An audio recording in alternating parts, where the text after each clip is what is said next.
Nandito pa rin tayo sa St. Cathedral Church dito sa Central, sa Hong Kong.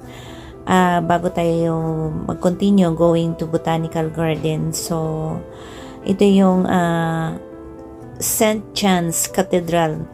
Explain ko lang sa inyo, nakatayo po ito sa gitna ng matataas na gusali, sa gitna ng financial district. So, nakita naman natin kanina na mga pinagdaanan natin ay puro mga matataas na building, like yung Hong Kong Bank or different ng mga hotels dyan. So, ito yung pinakamatandang lungsod na nakaligtas ng Western Ecclesiastical ng gusali ng Hong Kong. At sabi nga dito ay kasama ang pondasyong bato na inilatag ni Sir John Francis Davis ng pangalawang gobernador ng Britanya. At alam naman natin na sinakop nga ito ng Britanya during the time. So ito yung Anglican Cathedral at natapos ito noong 1849 at pinalawig noong 1873. At sa itaas makikita natin guys, meron tong hugis krus na istruktura nito na modelo sa 13 siglong early English at syempre din decorated Gothic na mga estelo. Pagmasdan natin, so yung gusali na dumaan sa maraming pagtaas at pagbaba sa kasaysayan ng lungsod. At syempre, lalo na ang pinsalang natamo ng ito ay ginawang isang clubhouse noong panahon ng pananakop ng mga Hapon. So, grabe no? So, nakita natin ang ibabaw niya. So, talagang kakaiba yung design niya, ang estilo ng design niya.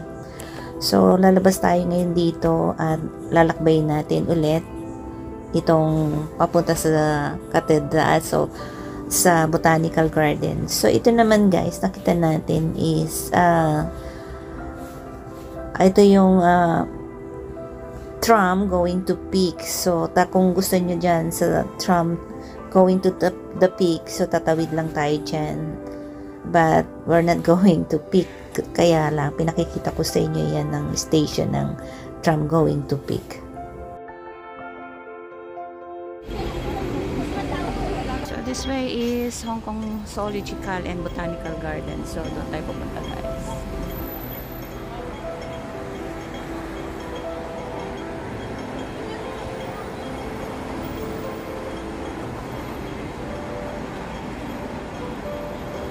Sabi nila itong ano dito, Microcarpa Incas Distress.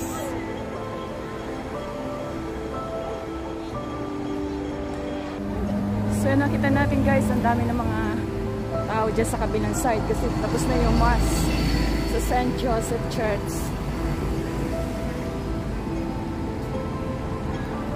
Tapos na yung simba.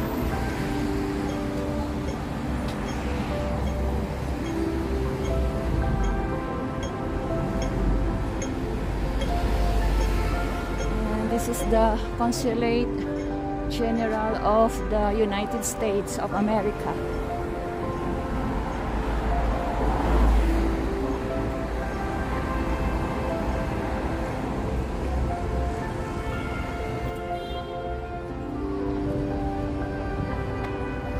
So yan po yung St. Joseph Church. Katatapos lang ng Mass.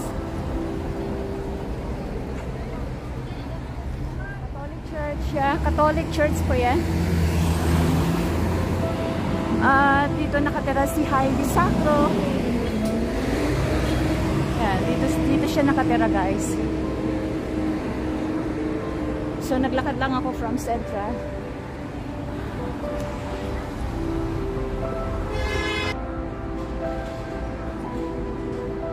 So konting ikot pa. Akit tayo dito. Yan ang garden.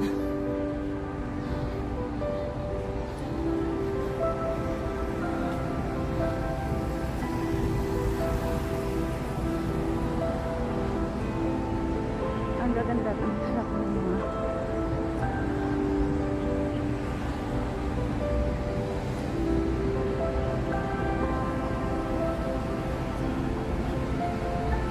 okay. Hiningal ako doon na.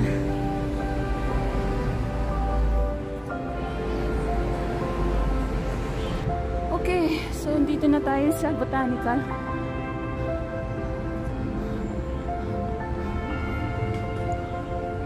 In memory of the Chinese who died loyal to the Allied cause in the wars of 1914-1988 to 1939-1945.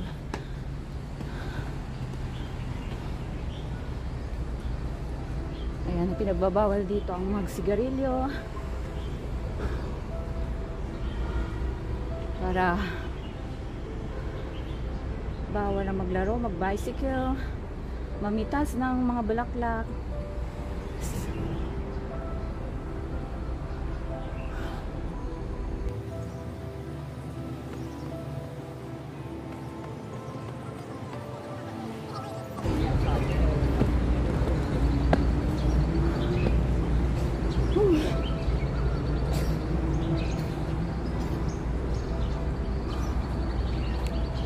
Pahinga muna tayo sa saglit.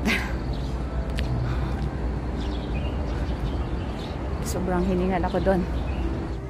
This kind of flower is rhododendron garden. Rhododendron daw.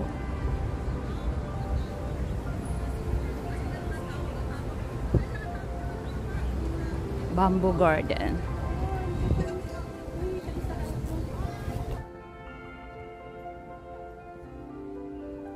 Kung sa Pilipinas ay meron tayong Luneta at Manila Zoo. Siyempre dito sa Botanical Garden, combination pa siya. Meron siyang zoological na parang Manila Zoo. So makikita natin yan dito sa ating video later on. At meron siyempre yung gardens na botanical na sobrang ganda.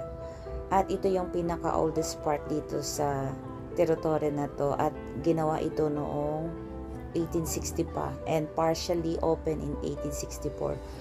At garden was fully completed at ibinuksan ito noong 1871 with Mr. Charles Ford appointed at his first superintendent in the same year. So napakaganda ng botanical garden. Siguro sa panahon na yon is not really the same as nakikita natin sa ngayon. Maybe kasi year to year ay dagdag sila ng dagdag at kumukuha sila ng mga animals from other country like yung mga flamingos na karamihan dito, mga birds, monkeys.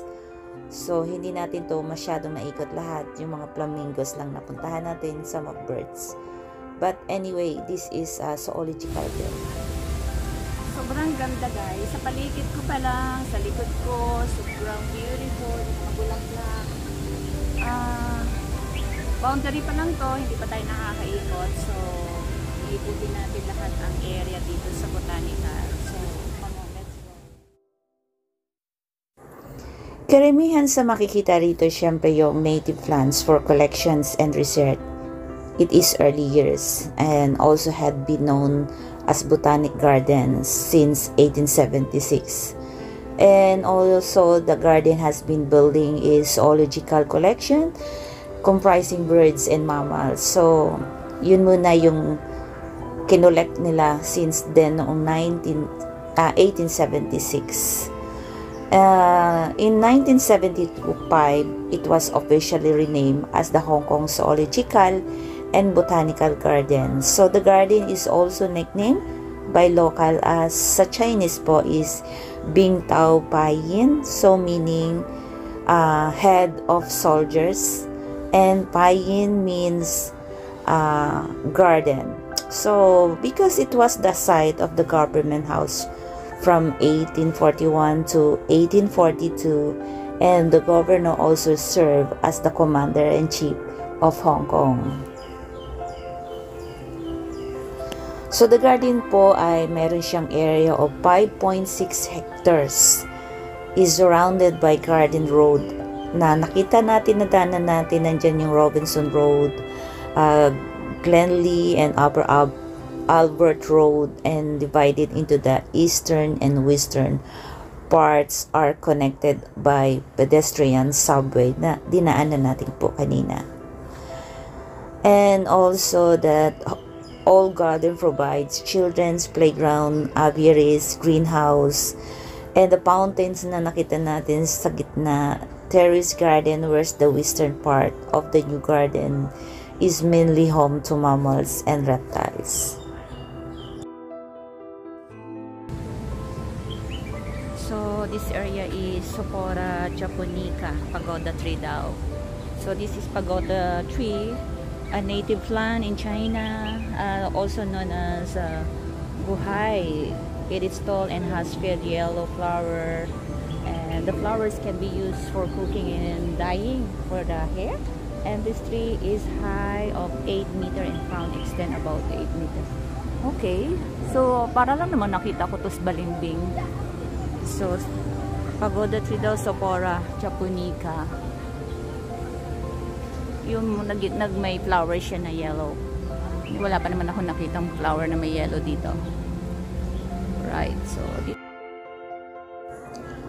Totally, ang zoological and botanical attractions po ay maraming makikita o enjoy na stroll down the heritage trail to explore 7 special features. So, sobrang lawak nga ito dahil umabot siya sa 5.6 hectares. So, nandyan yung mga features of historical importance, like namely the stone pillars and flight of steps at the former main entrance na the memorial art, anong Chinese War Memorial. So, nandyan po yung bronze statue of King George VI na nasa gitna po, paakyat pagka umikot.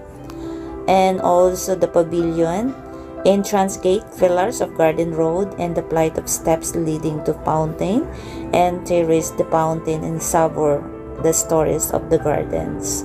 So, isang napaka-special na lugar ang zoological and botanical gardens dahil pinagsama-sama lahat ng mga gandang bagay, mga bulaklak at mga mammals na naririto. Sobrang ganda. So, if you are here in Hong Kong at mag-tour, so visit na rin kasi opposite po to ng St. Joseph Church. So, napakadaling puntahan. At syempre, buhay OFW, lahat ng natutunto natin dito sa Hong Kong ay akin pong ibinabahagi sa inyo.